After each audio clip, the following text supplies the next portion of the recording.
Welcome back to the Mash Paddle Brewing Supplies YouTube channel. Today we're doing a tasting video of a beer that I brewed 12, 13 months ago.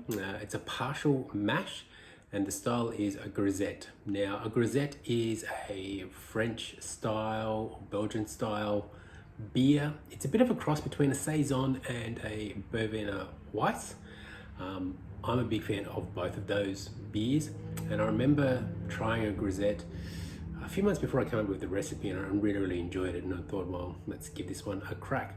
And I said it's a partial mash, so there's about I think there's just over 2 kilos of grain I think we used in this one initially, and I will, like all these videos, I'll put the recipe in the comments, but there was 500 grams of wheat, 1.3 kilos of pale two-row, and then about 100 grams of acidulated grain, just to help give it a bit of a tartness, because this style does have that sort of tartness, very similar to a Berliner Weiss. And then some rice hulls was added in there as well. Oh, and some flaked oats. I think it was 110 grams of flaked oats was added in there as well. And then that was mashed through, and then added into that was a Pilsner liquid malt extract, a Pilsen liquid malt extract, to help build out the body and the malt profile for this beer. As you can see, it's canned out a real nice golden color. Now the head has sort of faded a little bit with time, but it's a nice sort of thin white head that's coming with that beer. Aroma wise, I'm getting a little bit of citrus and a little bit of grape, and that comes from the hops that were added into this beer. There was Hallertau Blanc at the beginning of the boil, and then Cascade about halfway through, and then at flame out there was also a little bit of Amarillo in there too.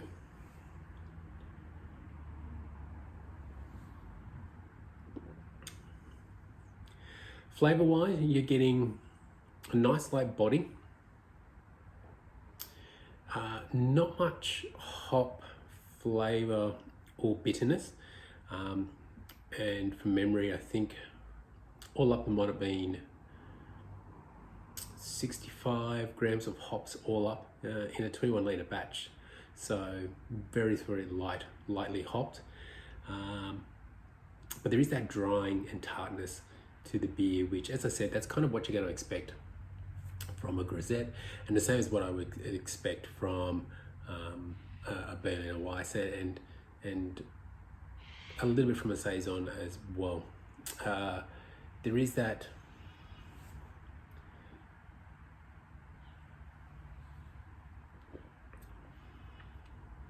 there's a little bit of sort of spice and pepperness, I don't know if that's a word, in there as well.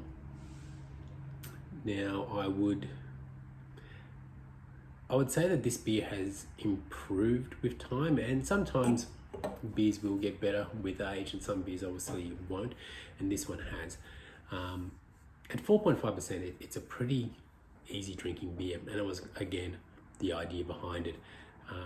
A Grisette, or is also known as a table beer, and the idea of a table beer is that that's the beer that you serve, at a table when having dinner or a feast. It's the beer equivalent, I suppose, to wine for dinner, whether it's white or red. It does make you burp a little bit too.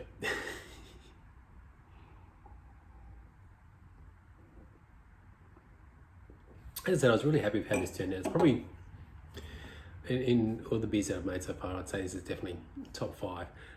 Really happy with this. I should try and make this again, or do an all grain version, or just replicate this exact recipe. It's one of the things that I don't do very well, is repeat the same recipe when it comes to brewing, and that's because I just like to play around and experiment. Whether that's a good thing or a bad thing, not real sure. So as I said, it is a partial mash. So as I said, I used 1.7 kilos of it was the CBW Pilsen Light liquid malt extract, the grain bill that I gave you earlier. Again, it's all going to be in the comments, so you don't have to try and remember it. And then the yeast I used was the Safbrew, get this wrong, WB06 yeast. No, Safbrew WB06 yeast, correct term. That was the yeast that I've used for this one. Fermented in about 14 days, cold crashed in the last 2 days. Bottled this one, bulk primed with about 72 grams of sugar, which I just dissolved in 200 mils of water, poured in, stirred it up, bottled, and then ideally you'd leave this to condition for 2 to 3 weeks. As I said, this is now over a year old and still tastes exactly as it did when I first tried it a year ago. So it's held up really, really well, which is pretty good for a beer.